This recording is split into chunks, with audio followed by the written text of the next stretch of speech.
Hello students, welcome to my channel. इस video में हम क्लास 11th की बुक आरोह पद्य भाग का पाठ कबीर पढ़ेंगे। पहले पद में कबीर ने ईश्वर को सृष्टि के कण कण में देखा है और उनका मानना है कि ईश्वर हर जगह विराजमान है और ज्योति के रूप में मानकर उनकी महत्ता इस संसार में दिखाई। कबीरदास जी ने आत्मा और परमात्मा को एक रूप में ही देखा है, लेकिन संसार के लोग अज्ञानवश इन्हें अलग अलग मानते हैं। दूसरे पद में कबीर ने बाह्य आडंबरों के बारे में कहा है कि व्यक्ति को अपने अंदर की ताकत न पहचानते हुए झूठा दिखाई देने वाले संसार से रिश्ता बना बैठते हैं, जो सच्चाई से बेखबर रहते हैं और बाह्य आडंबरों में उलझे हुए रहते हैं। चलिए स्टार्ट करते हैं। पद 1। हम तो एक एक करी जाना, दोई कहे तिन्हीं कहू दो जग जिन नाहिन पहचाना। कबीरदास जी इन पंक्तियों में कहते हैं कि वो यानी कि कबीरदास जी ईश्वर को एक ही मानते हैं और इस तरह से उन्होंने ईश्वर के एक रूप को जाना है, यानी कि वो ईश्वर में कोई भी फर्क नहीं करते, चाहे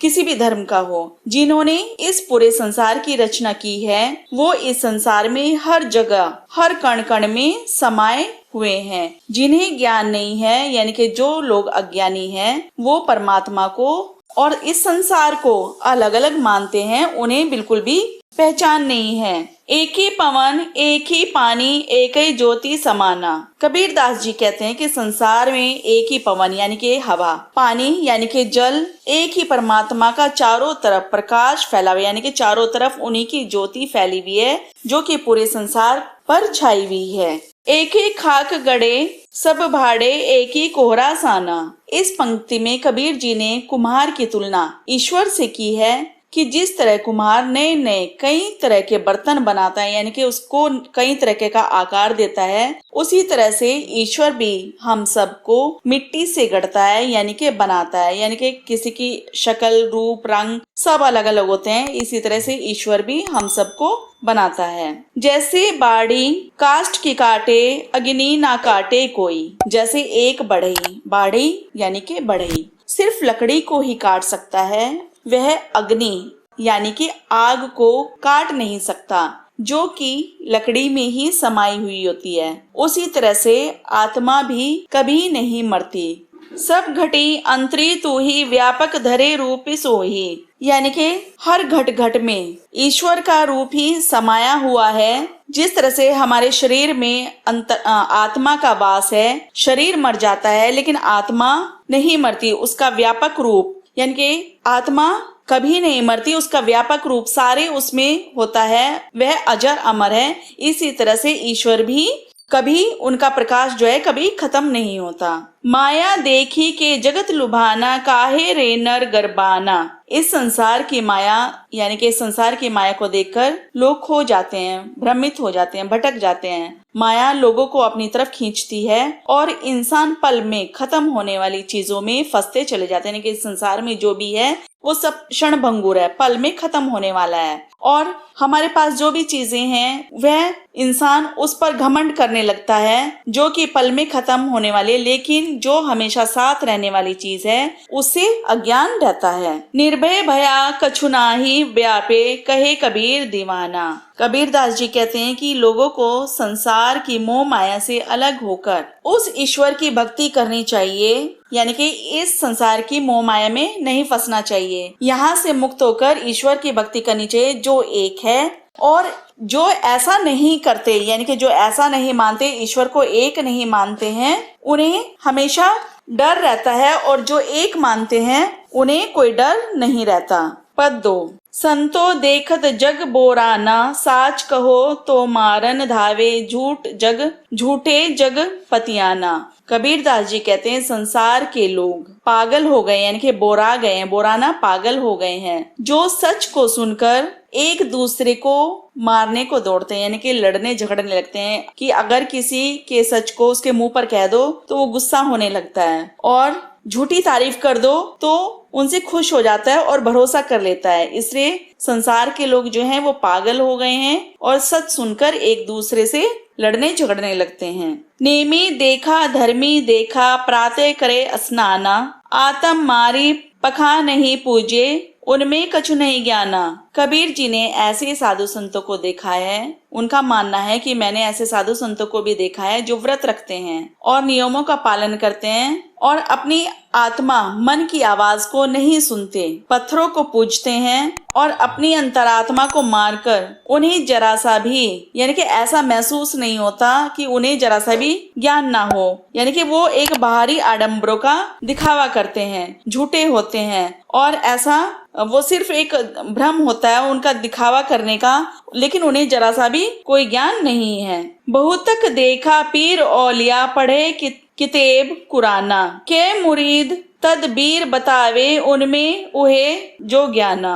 उन्होंने ऐसे भी लोग देखे हैं जिन्होंने कुछ धार्मिक किताबें तो पढ़ ली, यानी कि कुछ ग्रंथों का तो ज्ञान ले लिया और अपने आप को समझदार समझने लगे, लेकिन किताब में जो लिखा है उसका अर्थ भी यानी कि उसका मीनिंग क्या है, बताया गया है, क्या बताया जा रहा है, क्या उपदेश है, वह सही तरह से समझ नहीं पाते और अपने शिष्यों को तरह तरह के ज्ञान देते हैं, यानी कि खुद तो उनको ज्ञान होता नहीं है, शिष्यों को भी ज्ञान तरह तरह के ज्ञान देते हैं जबकि उन्हें ज्ञान नहीं है। ऐसे पीर औलिया जिन्हें आत्म तत्व का ज्ञान नहीं है वो सच में अज्ञानी है। आसन मारी डिम्ब धरी बैठे मन में बहुत गुमाना। ऐसे लोग ये समझते हैं कि हम तो आसन लगाकर बैठ गए और हमें ईश्वर मिल गया। उन्हें बहुत घमंड होता है अपनी पूजा पर या जो भी वो आस्था रखते हैं उस पर बहुत घमंड होता है इस बात का कि वे साधना में बैठे हैं। ऐसे लोगों को इस तरह की साधना से ईश्वर की प्राप्ति नहीं होती क्योंकि अहंकार से इंसान को कुछ नहीं मिलता। पीपर पाथर पूजन लागे तीर्थ गर्व भुलाना। जो व्यक्ति पीपल पत्थर को पूजते हैं और तीर्थ करने जाते हैं, यानी कि दिखावा तो खूब करते हैं पूजा पाठ का, लेकिन ऐसे इंसान भूल जाते हैं कि दिखावा करने से कुछ नहीं होगा, ऐसे सत्य की प्राप्ति नहीं होगी, यह मात्र एक दिखावा है। टोपी पहिरे माला पहिरे छाप तिलक अनुमाना। जो लोग टोपी पहनकर माला पहनकर और तिलक की छाप लगाकर सोचते हैं कि वे सच्चे भक्त बन गए हैं, लेकिन वास्तव में वो सच्चे भक्त नहीं हैं। साखी शब्द ही गावत भूले आत्म खबरी ना जाना। क्योंकि उन्होंने अपने गुरु के दिए हुए वचन साखी और शब्द को तो सुना ही नहीं, भूल गए हैं। उन्हें ये भी नहीं पता कि हमें क्या सिखाया गया था। उन्हें आत्मज्ञान नहीं है, वे सच्चे अनुयायी नहीं होते। खुद को ऐसा समझते हैं कि जैसे हम बहुत समझदार हैं, लेकिन वो समझदार नहीं होते, यह तो उनकी अज्ञानता होती है। हिंदू कहे मोही राम प्यारा, तुर्क कहे रहीमाना। आपस में दो लरी लरी मुए मर्म न काहू जाना। हिंदू कहते हैं कि मुझे तो राम प्यारा है और तुर्क यानी कि मुस्लिम कहते हैं कि मुझे तो रहीम प्यारा है, लेकिन दोनों ही धर्म के नाम पर लड़ लड़कर मर जाते हैं। लेकिन कोई भी मर्म यानी कि ईश्वर के रहस्य को कोई भी नहीं पहचान पाता, यह नहीं जान पाता कि तुम जो लड़ रहे हो वो तो बेकार है लड़ना। ईश्वर तो एक ही है, चाहे हम उसे किसी भी नाम से पुकारें। घर घर मंत्र देत फिरत है महिमा के अभिमाना। गुरु के सहित सिक्खे सब बूढ़े अंतकाल पछताना। कबीरदास जी कहते हैं कि जैसे गुरु जो घर घर जाकर ईश्वर की प्राप्ति के तरीके बताते हैं, कुछ गुरु ऐसे भी होते हैं जो ईश्वर के तरीके प्राप्ति के तरीके बताते हैं, ऐसे अभिमानी गुरु के शिष्य भी अज्ञानी होते हैं, यानी कि उन्हें कोई ज्ञान नहीं होता। वे इस दुनिया रूपी संसार में यानी कि इस भव सागर से बाहर नहीं निकल पाते और उन्हें अंतकाल में पछताना पड़ता है। कहे कबीर सुनो हो संतो ये सब धर्म भुलाना। केतिक कहो का नहीं माने सहजे सहज समाना।